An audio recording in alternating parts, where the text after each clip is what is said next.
שלום, אני גור מפרויקט אלירז. היום נדבר על ירי לאחר מאמץ. בלחימה מרבית הירי שתבצעו יהיה לאחר מאמץ. הבעיה שלנו בירי זה היא המאמץ עצמו.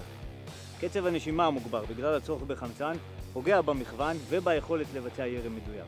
כדי להתגבר על בעיה הזאת נבצע 3 דברים. ניכנס למצב יציב ככל הניתן, נעצור את הנשימה בעת הירי ונסחט הדק על פי העקרונות שלמדנו בעקרונות הכליאה. בעמידה ניכנס למצב אגרסיבי, נבצע מכוון מהיר, נעצור את הנשימה ונירה. בקריאה נשמור על 90 מעלות בין הרגליים, מרפק היד התומכת מעבר לברך, אם לא מתאפשר לפני הברך גם בסדר, בכל מקרה לא על הברך עצמה.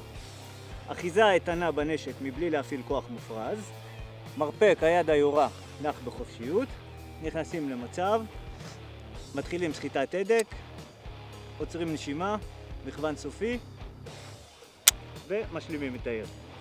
בשכיבה נקפיד על אותם עקרונות שלמדנו בעקרונות הכליאה, אבל המעבר בין המצבים צריך להיות מהיר.